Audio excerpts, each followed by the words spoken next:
आज की पहली बड़ी खबर के साथ, और पहली बड़ी खबर है फिर पाकिस्तान पर टूट पड़े अफगानिस्तान के लड़ाके। अब देखिए जरा, दोनों मुल्क एक दूसरे पर हमला कर रहे हैं, किसे कहां कौन मार रहा है।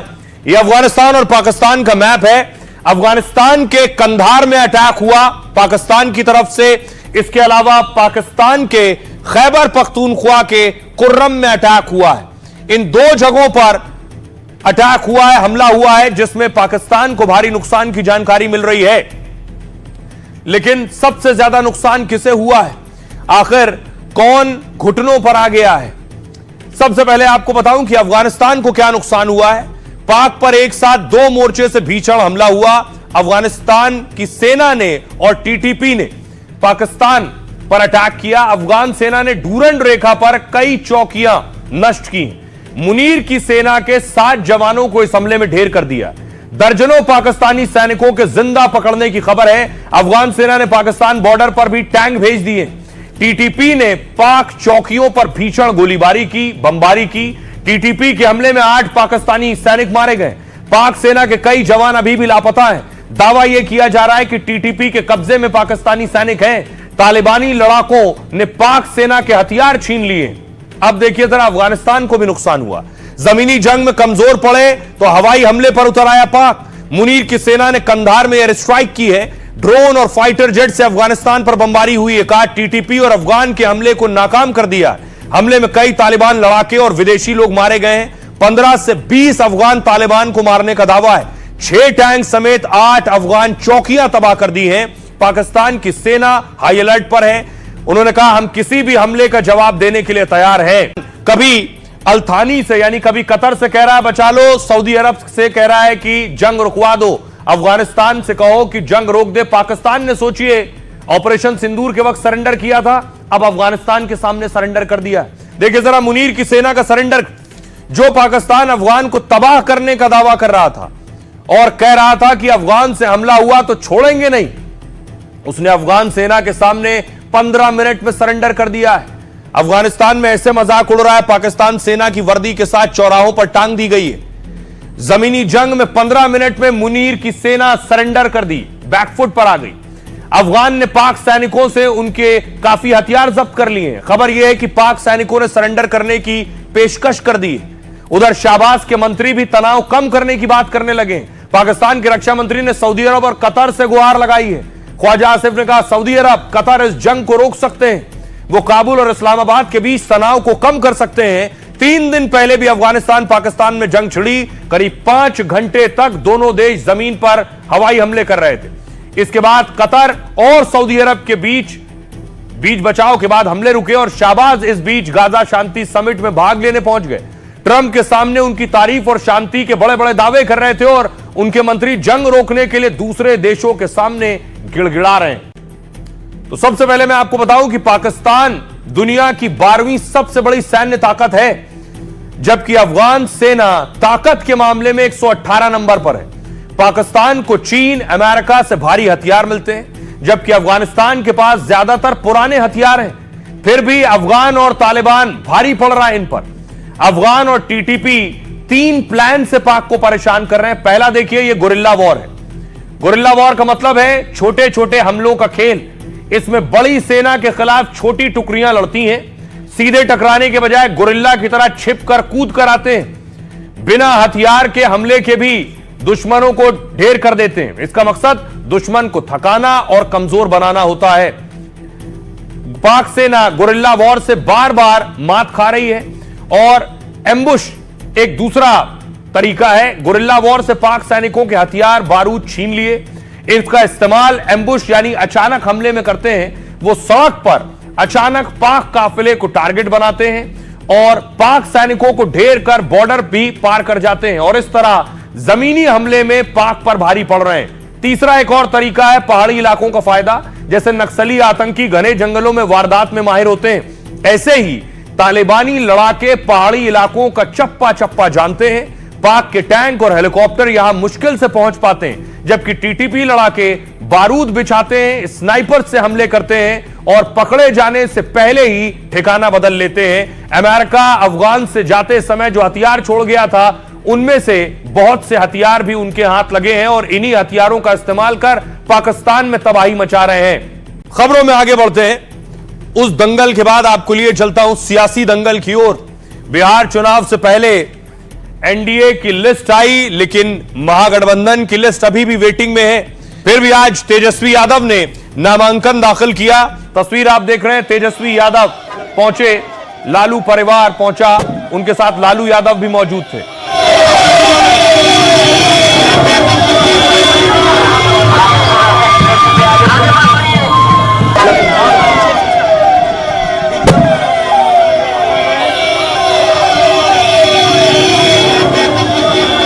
दूसरी तरफ ये आप देख रहे हैं विजय सिन्हा डिप्टी सीएम लखीसराय से नामांकन कर रहे थे। नामांकन से पहले पूजा करने पहुंचे, मंदिर गए और उसके बाद नॉमिनेशन फाइल किया।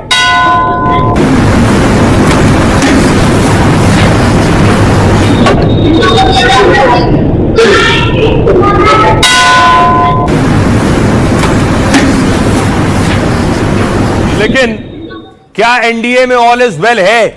क्या नीतीश खुश हैं? क्या उपेंद्र कुशवाहा खुश हैं? क्या मांझी खुश हैं? यह सवाल इसलिए क्योंकि उपेंद्र कुशवाहा एनडीए के सहयोगी हैं, सीट बंटवारा हो चुका है। लेकिन आपको बताऊं, उपेंद्र कुशवाहा बीती रात कह रहे थे कि सब कुछ ठीक नहीं है, ऑल इज नॉट वेल। सुनिए।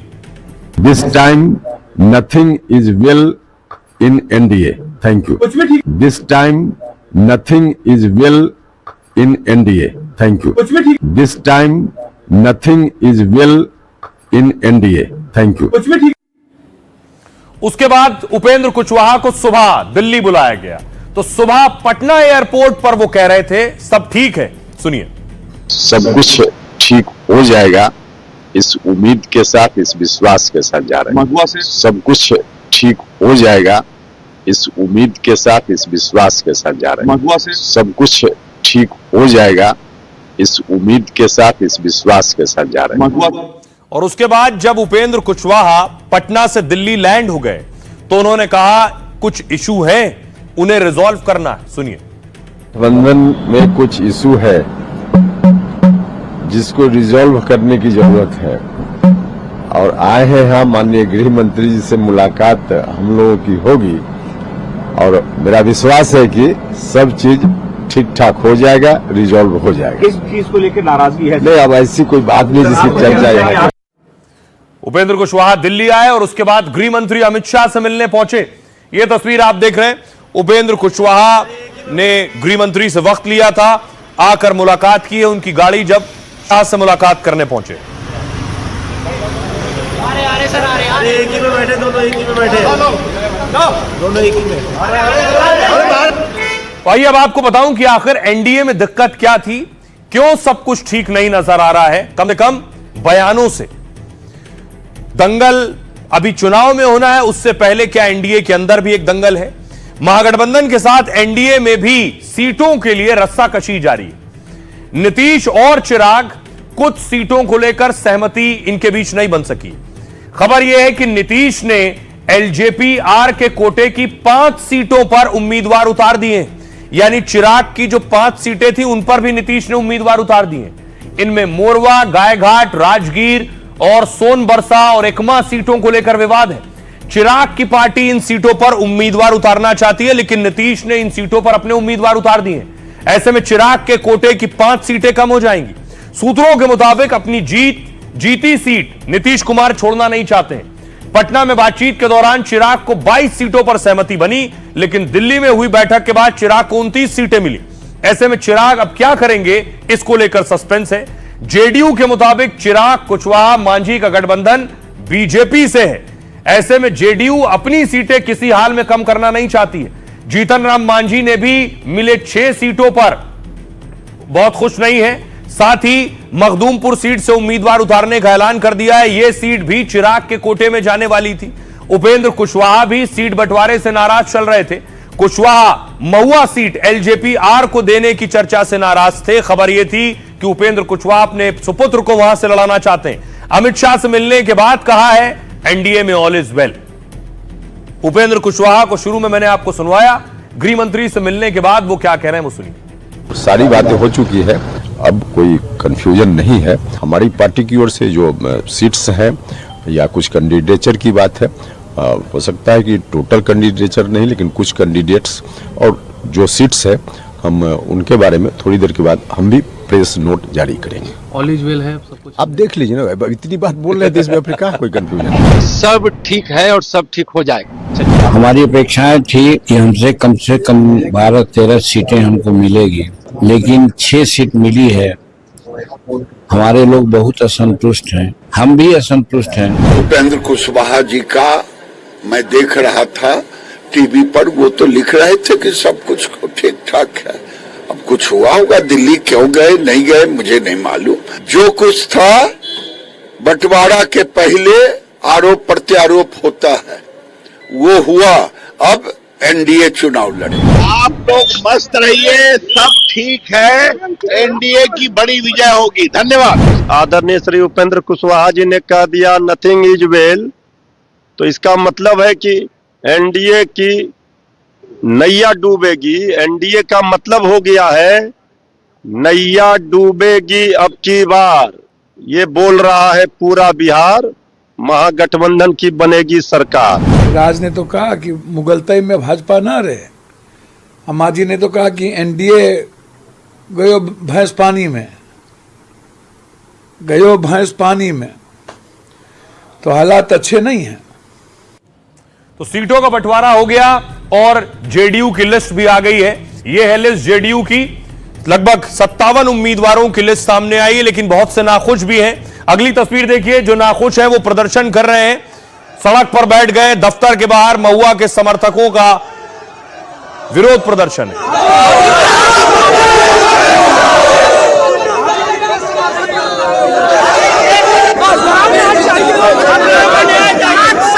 जेडीयू ने 3 बाहुबलियों को भी टिकट दिया है। कौन है वो? जेडीयू की लिस्ट में कौन कौन है? पहली लिस्ट में 57 उम्मीदवारों के नाम हैं। पहली लिस्ट में 18 विधायकों को रिपीट किया गया है। नीतीश ने 2 विधायकों का टिकट काट दिया है। नीतीश के वोट बैंक लवकुश से ज्यादा उम्मीदवार हैं। गैर यादव ओबीसी समाज से 23 उम्मीदवारों को टिकट है। 27 नए चेहरे पहली बार मैदान में उतरेंगे। पिछले चुनाव में हार चुके 11 उम्मीदवारों को भी टिकट मिला है। पहली लिस्ट में एक भी मुस्लिम उम्मीदवार नहीं है। पिछली बार 11 मुस्लिम विधायक उतारे थे, सभी हार गए थे। 57 में 4 महिलाओं को टिकट दिया गया है। अब देखिए बाहुबली, जेडीयू ने 3 बाहुबलियों को टिकट दिया है। छोटे सरकार के नाम से मशहूर अनंत सिंह को टिकट दिया गया। अनंत सिंह पहले ही पर्चा भर चुके हैं, कल मैंने आपको दिखाया। अनंत सिंह की पत्नी नीलम देवी के पास अनंत से ज्यादा संपत्ति है। हलफनामे के मुताबिक अनंत सिंह के पास 37 करोड़ से ज्यादा संपत्ति है। पत्नी नीलम देवी 63 करोड़ से ज्यादा की संपत्ति की मालकीन है और इसी साल 2 करोड़ रुपए से ज्यादा की लैंड क्रूजर भी खरीदी है। एफिडेविट के मुताबिक अनंत पर 28 आपराधिक केस भी दर्ज है। अगला बाहुबली है धूमल सिंह एकमा से। धूमल सिंह की छवि एक बाहुबली नेता की है। हत्या, अपहरण और हत्या के प्रयास सहित 150 से ज्यादा केस हैं उनके ऊपर। 2010 और 2015 के विधानसभा चुनाव जीत चुके हैं। अगला नाम है अमरेंद्र पांडे का। अमरेंद्र पांडे 5 बार विधानसभा के सदस्य रहे हैं। 2020 के चुनाव में पूर्व सांसद काली पांडे को इन्होंने हराया था। अमरेंद्र पांडे के खिलाफ दर्जनों मामले दर्ज हैं। एनडीए की लिस्ट आने के बाद सुनिए जरा नेता क्या कह रहे हैं। पर्पस है नीतीश कुमार जी के नेतृत्व में सरकार बनाना, और जो सर्वे आ रहा है, जो लोगों का फीडबैक आ रहा है, जो लोगों का सेंटिमेंट है, डबल इंजन के सरकार का जो एक फायदा लोग देख रहे हैं, तो वो पीछे मुड़ करके आप नहीं देखना चाहते हैं। तो बाहुबलियों के बाद बिहार के चुनाव में क्या बहुत से सितारे या स्टार परिवार भी मैदान में होगा? एक तस्वीर ये देखिए, ये है ज्योति सिंह, पवन सिंह की पत्नी। उन्होंने बाकायदा आज पोस्ट लिख दिया है, चुनाव लड़ूं या ना लड़ूं। अगली तस्वीर देखिए, न सिर्फ ज्योति सिंह, खेसारी। क्या खेसारी भी चुनाव मैदान में होंगे पत्नी के साथ, या पत्नी को चुनाव मैदान में उतारेंगे? अगली तस्वीर में आपको दिखाऊं, मैथिली ठाकुर को भी टिकट दे दिया है बीजेपी ने, लेकिन कौन सी सीट से लड़ने वाली है मैथिली, आइए मैं आपको बताता हूं। बिहार चुनाव में इस बार कौन कौन से स्टार्स हो सकते हैं। भोजपुरी स्टार पवन सिंह चुनाव लड़ने की रेस में थे, लेकिन पत्नी ज्योति सिंह के साथ विवाद के बाद पलटे। अब ज्योति सिंह के चुनाव लड़ने की अटकलें हैं। ज्योति ने सोशल मीडिया पर लोगों से राय पूछी है, जहां खुद बताया है कि 50% लोगों ने उन्हें लड़ने का समर्थन किया है और 50% लोगों ने चुनाव ना लड़ने की सलाह दी है। लोगों ने ज्योति से कहा है पहले घर बचा लें। पवन सिंह के साथ तलाक का केस भी ज्योति का चल रहा है। एक और भोजपुरी स्टार खेसारी लाल यादव को लेकर भी अटकलें हैं। पहले खेसारी के मैदान में उतरने का दावा था। खेसारी ने खुद कहा पत्नी को चुनाव लड़ने के लिए तैयार कर रहे हैं। ऐसी स्थिति में चंदा यादव आरजेडी टिकट पर चुनाव लड़ेंगी। खेसारी लाल तेजस्वी के लिए चुनाव प्रचार कर सकते हैं। एक और नाम भोजपुरी स्टार रितेश पांडे को भी टिकट मिल गया है। प्रशांत किशोर की पार्टी जन स्वराज के उम्मीदवार बनाए गए। जन स्वराज पार्टी ने कर गहर सीट से टिकट दिया है और कल ही मैथिली ठाकुर बीजेपी में शामिल हुई थी। आज बीजेपी ने मैथिली को अलीनगर सीट से मैदान में उतार दिया है। तो जो सितारे उतरने वाले हैं मैदान में, सुनिए जरा क्या कह रहे हैं। देखिए अभी तो मेरे से लड़ रही है वो, मैं मना रहा हूं उनको।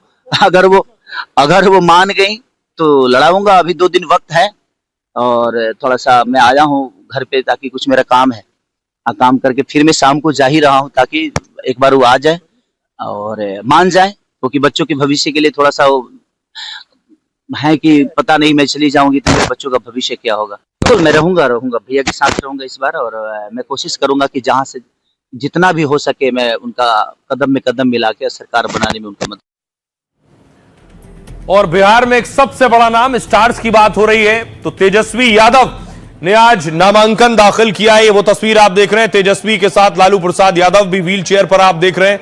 तेजस्वी ने राघोपुर से नामांकन दाखिल किया है। अगली तस्वीर में आपको दिखाऊं, जब नॉमिनेशन सेंटर में पहुंचे तो राबड़ी देवी और लालू यादव बैठे थे। मीसा भारती को भी आप देख रहे हैं।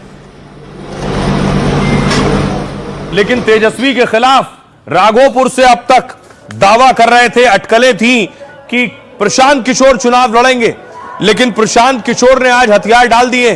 प्रशांत किशोर कह रहे हैं वो अब राघोपुर सीट से क्या वो चुनाव ही नहीं लड़ने वाले। तो देखिए तेजस्वी यादव राघोपुर से नामांकन दाखिल किया उन्होंने। ये सीट आखिर उनके लिए कितनी इंपॉर्टेंट और खास है और उनके साथ कुछ और लोगों ने नॉमिनेशन किया। तेजस्वी ने राघोपुर सीट से पर्चा भर दिया है। साथ ही इसे मूव कीजिए आगे। तेजस्वी ने पर्चा भरा, लालू राबड़ी की मौजूदगी में नामांकन किया है। तेजस्वी राघोपुर सीट से 2 बार जीत चुके हैं। 2020 में 38,000 से ज्यादा वोटों से जीते थे। लालू राबड़ी भी इस सीट से चुनाव जीत चुकी हैं। अगला नाम है विजय सिन्हा, डिप्टी सीएम ने पर्चा भरा है। विजय सिन्हा ने लखीसराय से नॉमिनेशन फाइल किया। खुली जीप में दिल्ली सीएम यानी रेखा गुप्ता के साथ पहुंचे थे रोड शो करते हुए नॉमिनेशन फाइल करने। लखीसराय सीट से 4 बार चुनाव जीत चुके हैं। तेज प्रताप यादव को लेकर अभी सस्पेंस है। लालू के दूसरे बेटे कहां से लड़ेंगे? तेज प्रताप ने पहले महुआ सीट से लड़ने का ऐलान किया था। उपेंद्र कुशवाहा अपने बेटे को इस सीट से लड़ाना चाहते हैं। आरजेडी यहां से अपना मौजूदा विधायक उतारेगी। ऐसे में तेज प्रताप मोहिउद्दीन नगर सीट से भी चुनाव लड़ सकते हैं। मोहिउद्दीन नगर सीट पर 2020 में बीजेपी ने जीत दर्ज की थी। आइए सुनवाता हूं आपको, सुनिए जरा तेजस्वी यादव क्या कह रहे हैं। नॉमिनेशन के बाद उन्होंने प्रशांत किशोर पर अटैक किया और प्रशांत किशोर इस सीट पर क्या कह रहे हैं। बहुत लोग हवा उड़ा रहे थे कि 2 जगह से चुनाव लड़ेंगे, 2 जगह से चुनाव लड़ेंगे। देखिए तेजस्वी तो 243 सीट पे चुनाव लड़ रहा है, लेकिन अगर एक सीट की बात आती है तो हम पहले से ही राघोपुर लड़ते आए हैं और केवल राघोपुर ही से हम चुनाव लड़ेंगे। पार्टी के सभी साथियों ने निर्णय लिया है कि चूंकि बहुत सारे कामों की जिम्मेवारी मुझ पर है तो सबकी मदद करने के लिए। क्या मन था सर कि आप चुनाव नहीं, मैं तो चुनाव लड़ने गया ही था, देखा भी, लेकिन पार्टी के साथियों का निर्णय ही सर्वोपरि है। मेरा भी उसमें मत है, लेकिन सबने मिलकर निर्णय लिया है कि सभी प्रत्याशियों को जिताने के लिए जो मुझे काम करना है वो काम करने पर फोकस करना है। इसलिए मैं चुनाव नहीं लड़ रहा हूँ, मेरे साथी वहाँ चुनाव लड़ रहे हैं। अब देखिए एक और नाम, वो नाम कौन सा है? यानी एक है एनडीए, एक है महागठबंधन। एक और फ्रंट बीजेपी में एक और फ्रंट बनने जा रहा है बिहार में। उस फ्रंट में ओवैसी होंगे, रावण होंगे और स्वामी प्रसाद मौर्य होंगे। 3 लोग मिलकर बिहार के चुनाव में उतरने वाले हैं। आपको याद होगा पिछली बार ओवैसी उतरे थे, इनके विधायक जीते, वो सब छोड़कर चले गए आरजेडी में। अब देखिए शपथ ले रहे हैं उम्मीदवारों से। अगली तस्वीर दिखाऊं मैं आपको। उम्मीदवारों से शपथ ले रहे हैं, कसम खिलवाई जा रही है, जीत गए तो छोड़ के नहीं जाओगे। किशोर कुमार ईश्वर को साक्षी मानकर यह शपथ लेता हूं कि मैं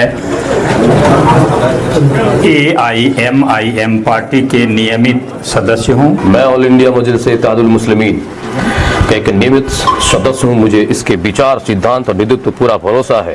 पार्टी यह हमें चुनाव लड़ाती है तो पार्टी का वफादार बनकर जीत हासिल करूंगा और सदा पार्टी में बने रहूंगा। मैं किशोर कुमार ईश्वर को साक्षी मानकर यह शपथ लेता हूं कि मैं तो ओवैसी साहब को डर है कहीं फिर जीत कर ना भाग जाए उम्मीदवार, लेकिन इस बार थोड़ी मजबूती से लड़ने की कोशिश है, इसलिए नया गठबंधन बना लिया है महागठबंधन के खिलाफ। आरजेडी से गठबंधन ना होने पर ओवैसी ने बना लिया थर्ड फ्रंट। ओवैसी का तीसरा मोर्चा 64 सीटों पर चुनाव लड़ेगा। ओवैसी की पार्टी इसमें 35 सीटों पर चुनाव लड़ेगी। चंद्रशेखर की आजाद समाज पार्टी 25 सीटों पर लड़ने जा रही है, जबकि स्वामी प्रसाद मौर्य की पार्टी 4 सीटों पर लड़ेगी। सीमांचल में ओवैसी की महागठबंधन को टक्कर देने की तैयारी है। 2020 में ओवैसी की पार्टी 5 सीटों पर चुनाव जीती थी। आरजेडी और कांग्रेस को दर्जन भर सीट पर नुकसान पहुंचाया था।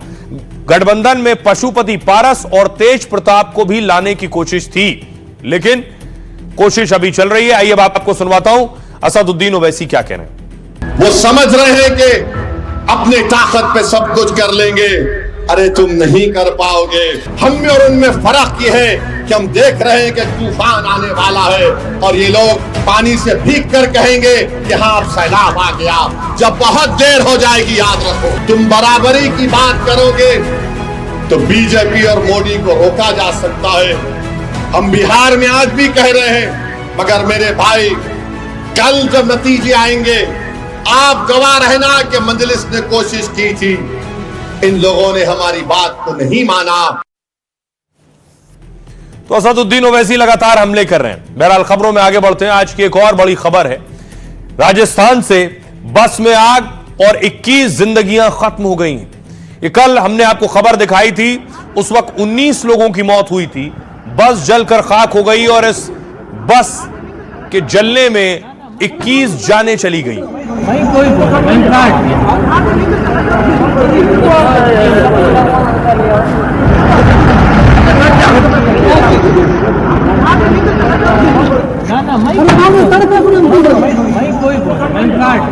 उसके बाद जरा बस का हाल देखिए। बस पूरी तरह से जलकर राख हो गई। उसके बाद क्रेन मंगाई गई है जिसने इसे हटाया है। इसमें 50 से ज्यादा मुसाफिर सवार थे। 21 की मौत हुई।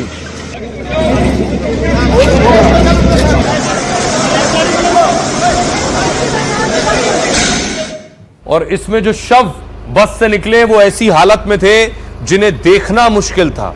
बहुत से शव बस से चिपक गए थे।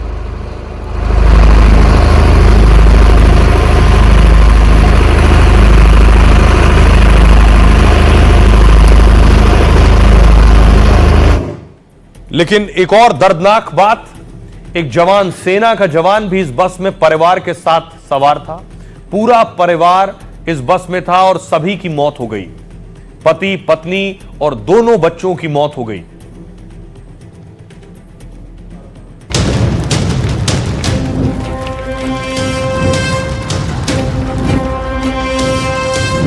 सेना के जवान महेंद्र मेघवाल पत्नी, 2 बेटियों और एक बेटे के साथ दिवाली की छुट्टियां मनाने जा रहे थे, लेकिन नियति को यह मंजूर न था।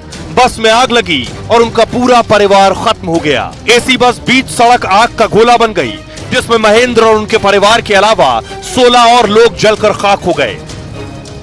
कई बसों में ये होता है कि ग्लास तोड़ने के लिए यंत्र लगा होता है, लेकिन वो भी नहीं होता है। प्लस हद से ज्यादा सवारी भर के ये चलते हैं, उस पर कोई रेगुलेटरी नहीं है, कोई इस पे कोई नियम कायदे नहीं है। अभी जो मेरे पीछे आप बस देख रहे हैं, कैसे ही हुआ यह हादसा। दरअसल ये एसी स्लीपर बस में मंगलवार दोपहर 3:30 पर आग लग गई। बस जैसलमेर से जोधपुर जा रही थी, उसमें 57 लोग सवार थे। हादसा जैसलमेर से करीब 15 किलोमीटर दूर वॉर मेमोरियल के पास हुआ। हादसे के वक्त 19 लोगों की मौत बस के अंदर ही हो गई थी। बस में कई लाश एक दूसरे के ऊपर चिपकी हुई मिली। चश्मदीदों के मुताबिक आग लगने से बस का गेट लॉक हो गया था। आर्मी ने जेसीबी लगाकर बस का गेट तोड़ा है और लोगों को रेस्क्यू किया है। झुलसे यात्रियों में 8 साल के मासूम से लेकर 79 साल के बुजुर्ग तक फंस गए थे। स्लीपर बस को मॉडिफाई करके एसी बस में कन्वर्ट किया गया। बस नई थी, लेकिन इसमें ना इमरजेंसी गेट था और ना ही विंडो हैमर।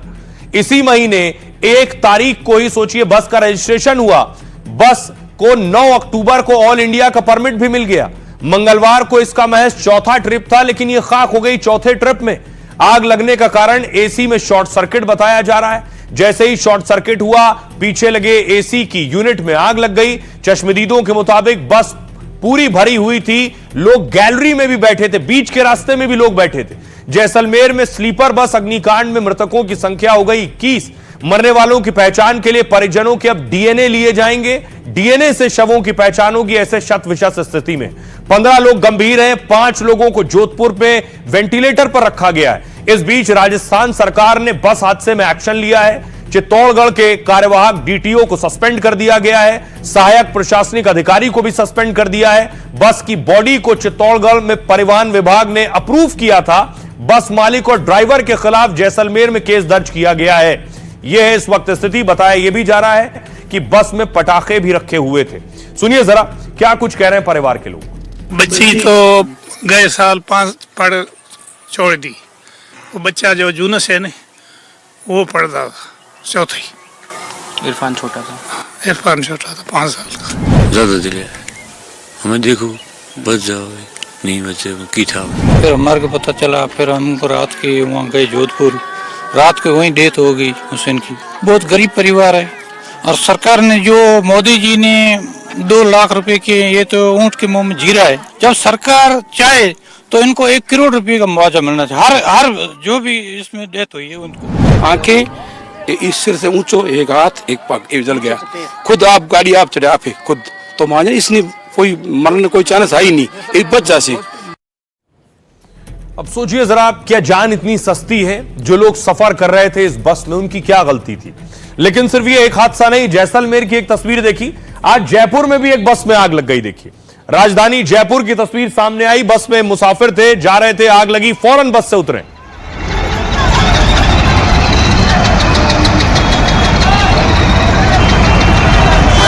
आखिर बस क्यों इतनी खतरनाक होती जा रही है, यह मैं आपको बताता हूं। देखिए, बस आमतौर पर भारतीय स्लीपर बसों में 30 से 60 सीट होती हैं। सभी बर्थ की लंबाई करीब 6 फीट और चौड़ाई 2.6 फीट होती है। लेकिन बसों में आने जाने के लिए बेहद पतली गैलरी होती है, जहां एक वक्त में सिर्फ एक शख्स ठीक तरह से एक भी नहीं चल सकता। हादसा हुआ तो एक साथ कई लोगों को निकलना उनके लिए नामुमकिन हो जाता है। आमतौर पर स्लीपर बसों की ऊंचाई 8 से 9 फीट तक होती है और हादसे की सूरत में अगर बस अचानक एक तरफ झुक जाती है तो यात्रियों के लिए इमरजेंसी विंडो या गेट तक पहुंचना भी मुश्किल हो जाता है। एसी स्लीपर बसों को ऑपरेटर क्या करते हैं, ऐसी बसों को मॉडिफाई करा लेते हैं, यानी इनको और बेहतर बनाने की कोशिश करते हैं। इसमें सुरक्षा मानकों का अक्सर ध्यान नहीं रखा जाता है। ज्यादातर स्लीपर बसें 1000 किलोमीटर तक का सफर रात में तय करती हैं, इसलिए ड्राइवर के थकने और झपकी आ जाने की संभावना पूरी होती है। सुनिए जरा क्या कुछ कह रहे हैं इस पर सियासतदान। अत्यंत ही दुर्भाग्यपूर्ण और हृदय विदारक घटना कल जैसलमेर जोधपुर के बीच में घटित हुई। निश्चित रूप से दुर्भाग्यपूर्ण है, जांच का विषय भी है। एक बार जांच की रिपोर्ट आ जाने के बाद में ही इस विषय पर आगे टिप्पणी करना समीचीन होगा। जितने घायल हैं उनको ज्यादा से ज्यादा कितना बचाया जा सके। बाकी दीपावली के इस अवसर पर बहुत ही दिल को दहलाने वाली ये घटना हुई है। सभी इसके लिए संवेदना भी प्रकट करते हैं। बड़ा गहरा सदमा लगा पूरे प्रदेश को। दुखद घटना है, जांच का विषय भी है। बस में आग लगी क्यों, ये जांच का विषय भी हो सकता है। कई बार नई बस खरीदते हैं, ये मैंने 10 दिन पहले बस खरीदी थी, सुना है मैंने, तो पता नहीं कोई टेक्निकली गलत तो नहीं है।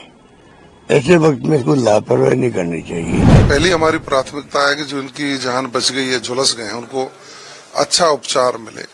जो भी जांच में आएगा, प्रथम दृष्टया ये लगा कि भाई बॉडी उसकी जो बस की बॉडी है उसमें निकास द्वार पीछे था, एक था, ये सारी टेक्निकली चीजें हैं। इनको आइए खबरों में आगे बढ़ते हैं। आज की एक और खबर है, त्योहार का मौसम आ रहा है। उत्तर प्रदेश सरकार सक्रिय भी है और तोहफे भी दे रही है। गिफ्ट के साथ योगी की गाइडलाइंस भी आ गई हैं। योगी आदित्यनाथ आज लखनऊ में थे, महिलाओं को दिवाली गिफ्ट भी दिया है। इससे पहले भी तोहफा दे चुके हैं यूपी के लोगों को और साथ ही साथ दिशा निर्देश भी दिया। आइए आपको बताऊं योगी ने क्या गाइडलाइंस जारी की और गिफ्ट क्या दिया। त्योहार पर सीएम योगी गिफ्ट दे रहे हैं और कड़े निर्देश भी दे रहे हैं। पहले करीब 15 लाख सरकारी कर्मचारियों को बोनस दिया, फिर 1,86,00,000 परिवारों को मुफ्त सिलेंडर की सौगात दी। पीएम उज्ज्वला योजना के तहत गरीब वंचित महिलाओं को गिफ्ट है ये। योगी ने कहा जिस रसोई गैस के लिए आपको पैसे देने होते हैं, यूपी सरकार अब साल में ऐसे 2 सिलेंडर आपको मुफ्त देगी। गिफ्ट के बाद योगी ने त्योहार पर गाइडलाइन जारी की। कोई भी त्योहार में रंग में भंग डालने का प्रयास करेगा तो जेल की सलाखें उसका इंतजार कर रही हैं। चाहे वो कोई भी हो, जेल में ठूसने में देरी नहीं होगी। अब दंगाइयों के आगे झुकने वाली सरकार नहीं है, इसलिए हर त्योहार खुशी के साथ मनाया जा रहा है। फिर से अपील की है कि त्योहार शांति और सौहार्द से मनाएं। ये वो सरकार है जो जिस भाषा में समझता है उसे उसी भाषा में समझाना जानती है। पहले की सरकारों में महिलाएं, बेटियां सुरक्षित नहीं थीं, अब बेटियों की सुरक्षा की जिम्मेदारी सरकार की है। अब यूपी में अगर किसी ने बेटी के साथ छेड़छाड़ की तो अगले चौराहे पर यमराज के दर्शन उसके हो जाएंगे। अगर यमराज से टिकट कटवाना है तो बेटी से छेड़छाड़ करना। योगी ने यह आज कहा, सुनिए जरा क्या कह रहे हैं। उत्साह और उमंग के त्योहार में किसी ने रंग में भंग डालने का काम किया, किसी ने व्यवधान डालने का काम किया तो जेल की सलाखें उसका इंतजार कर रही होंगी। और कोई भी होगा उसको अंदर ठूंसने में बहुत देर नहीं लगेगी। प्रसन्नता है कि गत 8-8.5 वर्ष के अंदर जो भी पर्व और त्योहार उत्तर प्रदेश में आयोजित हुए, शांतिपूर्ण तरीके से, उत्साहपूर्ण तरीके से, उमंगपूर्ण तरीके से आयोजित होते हैं। अब ये वो सरकार नहीं है जो दंगाइयों के सामने घुटना टेकती हो। ये सरकार तो जो जिस भाषा में समझेगा उस भाषा में समझाना भी जानती है। शिक्षा सबको प्राप्त हो रही है और सरकार की तो पहले से ही घोषणा है कि अगर बेटी की सुरक्षा के साथ खिलवाड़ किया तो तय मानिए कि अगले चौराहे पर यमराज टिकट काटने के लिए खड़ा होगा, छोड़ेगा नहीं। अगर किसी को यमराज से टिकट कटवाना हो तो किसी राह चलती हुई बेटी के साथ छेड़खानी करके दिखा ले, और ये केवल प्रदेश कर सकता, उत्तर प्रदेश सरकार कर सकती है। और आइए अब आपको दिखाता हूं, एक तरफ योगी दिशा निर्देश दे रहे थे, दूसरी तरफ संभल में बुलडोजर चल रहा था। अगली तस्वीर देखिए। संभल में एक कल्की धाम के रास्ते में एक मस्जिद आ रही थी जिस पर बुलडोजर चला।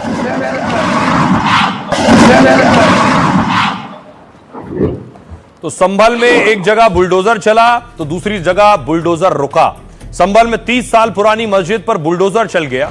दोनों थानों की पुलिस और भारी संख्या में सुरक्षा बल तैनात किए गए और फिर कुछ ही देर में अवैध मस्जिद को ध्वस्त कर दिया गया। यह मस्जिद कल्की धाम मंदिर से सटी जमीन पर बनी थी। एक सर्वे में अतिक्रमण कर मस्जिद होने की बात सामने आई। सरकारी पार्क की 262 वर्ग मीटर की जमीन पर मस्जिद बनी थी। 3 महीने पहले मस्जिद कमेटी को नोटिस दिया गया। मुस्लिम समुदाय के लोग पहले खुद मस्जिद तोड़ने लगे, लेकिन 3 महीने में भी मस्जिद को पूरी तरह से नहीं तोड़ा गया तो कोर्ट के आदेश के बाद प्रशासन का बुलडोजर चल गया। साथ ही संभल से एक और तस्वीर आई। संभल में मस्जिद और 80 घर पर भी पहले खतरा था। प्रशासन ने 1 हफ्ते पहले 40 घर पर लाल निशान लगाए थे। इस बात का अलर्ट था कि यहां बुलडोजर चल सकता है। आरोप है कि 80 घर और एक मस्जिद तालाब की जमीन पर बने। प्रशासन ने घर और मस्जिद खाली करने का नोटिस दिया था और खाली न करने पर 15 दिन में बुलडोजर चलाने को कहा था। पीड़ित लोग कार्रवाई पर रोक लगाने की मांग को लेकर अदालत पहुंचे, जहां हाईकोर्ट ने ध्वस्तीकरण की कार्रवाई पर अभी रोक लगा दी है और प्रशासन को 4 हफ्ते में दस्तावेज जमा करने को कहा है। मतलब 80 घरों पर बुलडोजर खतरा 4 हफ्ते के लिए टल गया है। सुनिए जरा क्या कुछ कह रहे हैं संभल के सांसद बर्क। चलाने का कोई मकसद नहीं बनता। मैं इसकी सख्त अल्फाज के अंदर इसकी मजम्मत करता हूँ, निंदा करता हूँ। और सिर्फ मैं ही नहीं, जब माननीय सर्वोच्च न्यायालय इस कड़े शब्दों के अंदर इस बात को कह चुके हैं, हमारे चाहे CBI महोदय हो या दूसरे हो, कि बुलडोजर किसी मसले का हल नहीं है और जो एक सरकारी जो एक प्रक्रिया है कानूनी, उसके तहत आगे काम करना चाहिए और अधिकारियों का काम जनता की सेवा करना है और टारगेट कर करके नुकसान पहुंचाना नहीं है। पार्क का नंबर था तो इसमें धारा 67 के तहत तहसीलदार महोदय कार्यालय से बेदखली का आदेश हुआ था, उसके कंप्लेंट में ये कार्रवाई। दिन टाइम दिया था, इन्होंने फिर थोड़ा सा हटा के फिर रुक गए थे। रहिए खबरों में आगे बढ़ते हैं। आपको मध्य प्रदेश लिए चलता हूं।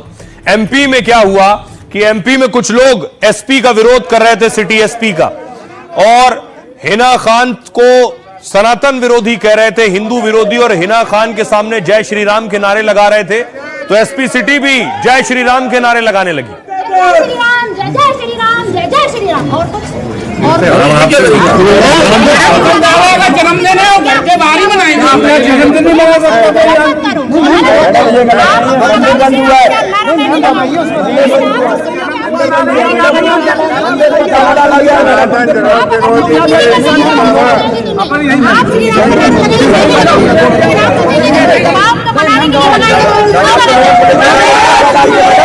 सनातन का विरोध है, सनातन का विरोध है।